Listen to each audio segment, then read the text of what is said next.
Metro and Mega Manila. Good morning, Luzon, Visayas, Mindanao. Ako po niyong lingkod, Papa Jack. Morning of Wednesday. Papa Jack's Wild Confessions. Mga kwentong ayaw na si Lunching.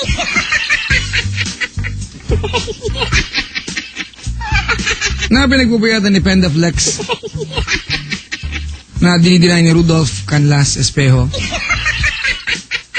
At mga kaibigan, pinapantasya ni Mark Dumapias. Ito na po ang Papa Jack's Wild Confessions. May tao sa kabilang line. Hello, good morning. Hello sir, good morning po. Sir, yung radyo! Inaamo na yung radyo. Ganda ng bungad ko, lakas ang radyo. Ayan, sino po ito? Sir, si Bernard Bello po. Ganun po ba? Sir. Opo. Sir, magpapabati lang kami sir. Ay, teka lang, ops, teka lang. Ba't ka tumawag? Sir, wala po sir, magpapabati lang po. Sige sir, text mo ako ha. Pasensya na pa, bawal po bati sa akin. Wild Confessions po ito, mga kaibigan. Sige po sir. Pasensya na po ha. Okay.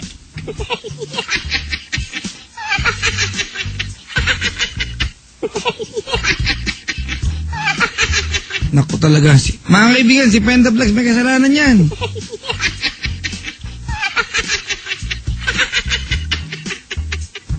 Hoy, naku mga kapatid ha, kulang po ng pagkain si Pendaflex ngayon ha. Mga kaibigan, may bakla ba si Ceylon Ching? Sabi dito oh. Ewan ko, nakapink siya ngayon eh. Ano? Pusya. Ay. Hindi, carnation pink yan. Mayos ka. Mga kaibigan, hindi ko po alam ha. Ang sagot po doon, carnation pink po ang kanyang suot. So, hindi ko alam kung bading siya o hindi. Uy! Next week ha, 16th of the month, nandiyan po ko sa pamantasan ng lungsod ng Maynila. Alright? Tadaan lang po ako. Sa labas lang. Kanina po nasa FEU ako mga kaibigan. Binabati ko po yung gwardiya. Ayan. Oo ha. Di ako nakilala. Akala niya si Piolo Pascual ako eh. Pagdaan ko sabi niya, Piolo. Sabi ko, no. Look at me, I'm ding dong. Mga pangarap ko talaga. Pangarap kong gumawa po mga kaibigan, di ba? Nung isang araw nasa MOA ako mga kaibigan, may kasama akong chicks. Sabi sa lady, wow, ang ganda ni mama. Si sir, ang bait. Sabi ko, parang nilayat mong harap-harapan tayo.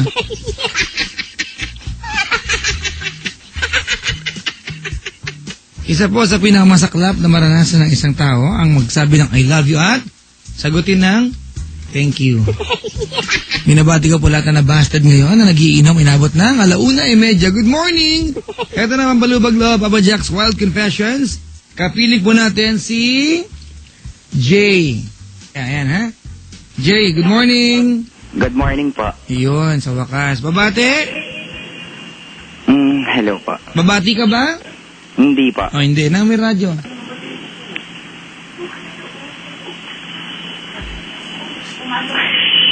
Hoy! Yes, hello po. Yung radyo, sir. Sorry po. Ayan. Hello. Yes, hello po. Ayan, sino po ito? Si Jay po. Jay. Ilang taong ka na? 25 po. 25. First time tumawag? First time po. First time po. Taga saan? Taga Mandaluyong po. Anong karamdaman? Wala naman po. Ha? Wala naman po. Parang meron eh. Wala po, Papa Jack. Wala kang dinadaing ngayon, ganon? Wala naman po. Hindi ka hirap matulog? Hindi naman. Hindi naman po.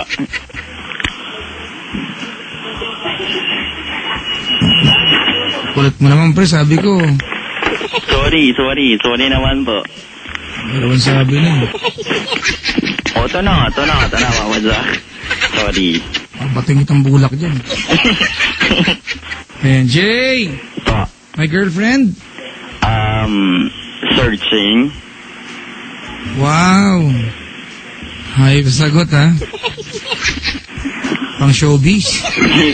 Hindi, Papa Jack. hirap maganap. Ah, ganon. Apo. Mo kasing hanapin. Kusang darating yan. Apo. Alright. Bakla ka daw ba? Sabi nung texter natin. Sabihin na nating secret sa parte po siya ng kwento. Ah, o yan ang sagot ngayon. Opo.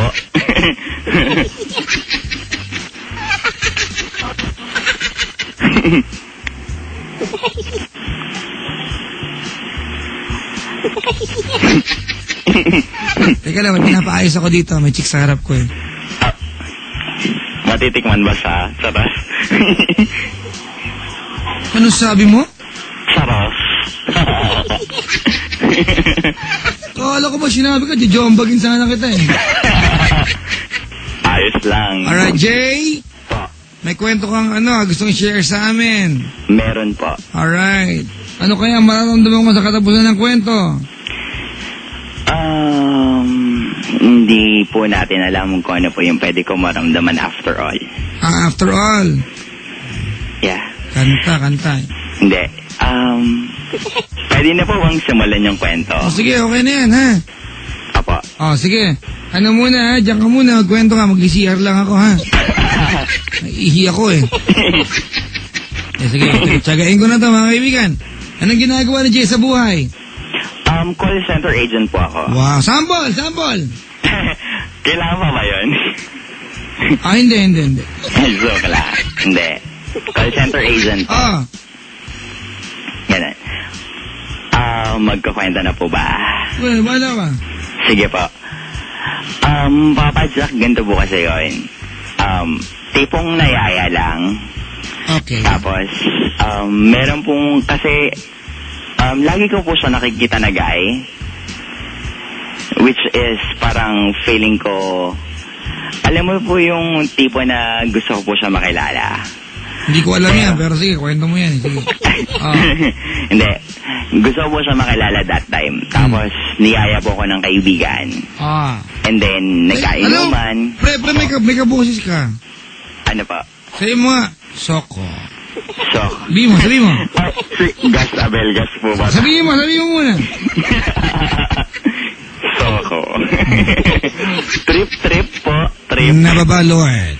Hindi, ng matinding kontrobersya. Ang mga ebidensya. Hindi, Papa Jack, promise. Alamin.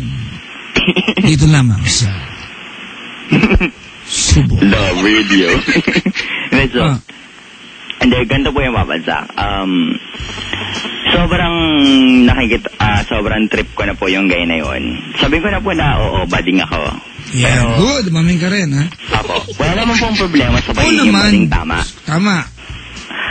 Yung sobrang trip ko po talaga yung guy. Tapos, niyaya po ako ng isang friend na makipag-inuman. Chill, ganon. Tapos, na nakipagkwentuhan, ganon. Pero, that time, Papa Jack, meron po akong boyfriend. Ganon? Apo. Okay. Teka lang. Saan mo nakikita tong guy na to? Na trip mo? Medyo malapit lang po dun sa bahay namin. Pero lumipat na po kasi sila eh. O di malayo na? Tama po. Medyo malayo na po sila. Pero hindi, parang nandun po kasi mga friends niya. Kaya, alam mo, feeling ko makausap ko, ang laki ng bibig mo. Ay, hindi po. Nakanganga ng gusto. Liit lang po ng bibig ko. Di ba? Ayos niyo pa. Parang ganun eh. Ilang kagat mo yung saging na senyorita? Ay, kulang po sa akin yung saging na senyorita. Ilang kagat ang sabi ko? Isa lang. Pero sa saba ko yan, Papa Jack, isa lang din. Ganun. Kaya mo isubo ng buhay maling?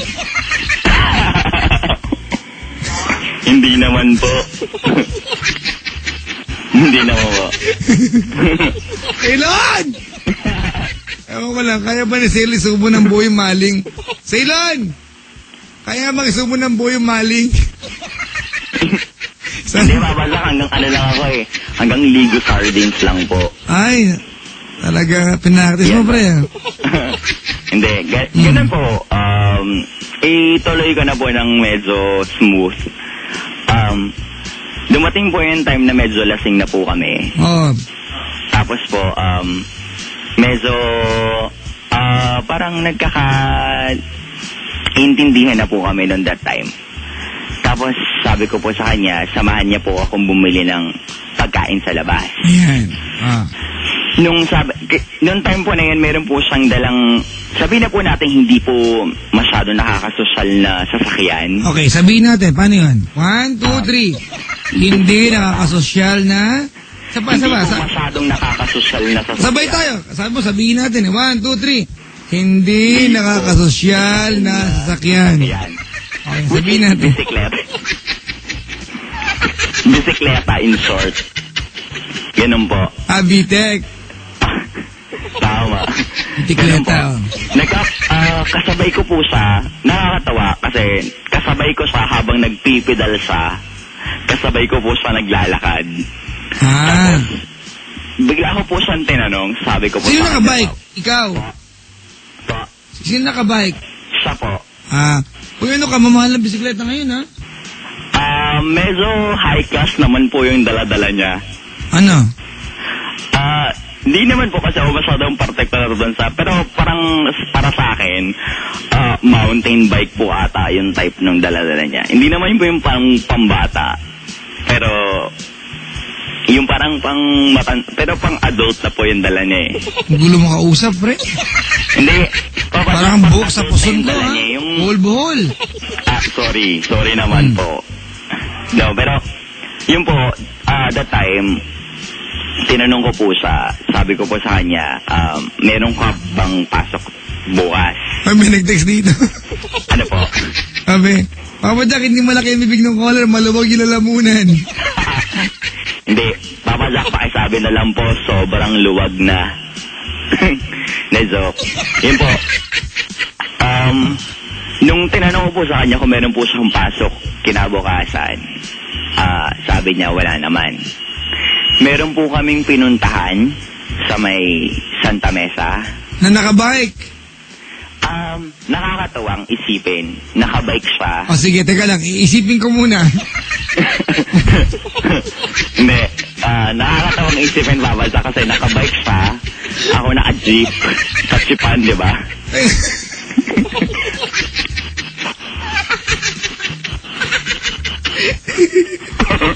Hindi, promise. Totoo po yun. Hoy! Tingnan ka muna! Naka-jeep ako. Jay! Po. Teka lang, preno muna. Po. Nagpunta kayo ng Santa Mesa, sumakay ka ng jeep, nakabike siya. Opo. Bakit di lang ka nag-jeep parehas?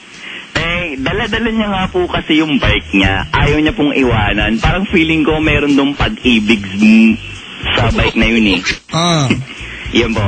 Pero nakakatawa po, Papa Jack, kasi alam niya kung saan yung motel na kung saan kami pupunta. Walang ganyang word dito, bahay na walang kusina. Sige po. Sige, bahay na kama lang. Alam mo, ikaw may sarili kang show. Gumawa ka ng show mo? Sige po. Hindi, sige po. Bahay na walang kusina. Pumunta po kami doon. Paano yung bumaba ka ng jeep tapos sumangkas ka sa bike niya pasok? Hindi po. Ano? Bumaba po ako ng jeep, tapos nakita ko po siya doon mismo sa harapan kung saan po kami nag-usap. Papa Jack, nakakatawa kasi meron po akong sarili. Nakakatawa, kahit isipin ko rin. Pag ako nag-isip, nakakatawa pa rin. Hindi naman po. Meron po akong boyfriend that time, tapos meron po siyang girlfriend. Straight po siya na guy. Yung radyo mo. Sorry. Nakakabakla kang kausap, kanina ka pa eh. Sorry naman po, sorry. Kami nag-text. Po. Kabukas mo daw, hindi garuta eh. Okay lang po yun. Sabi mo nga, ano? Buhay pa ako. Sabi mo. Ano ba? Sabi mo. Buhay pa ako. Buhay pa ako. Buhay pa ako. Matuloy ko lang, Papa Jack. Sige, matuloy mo na. Yun po. Nung time po na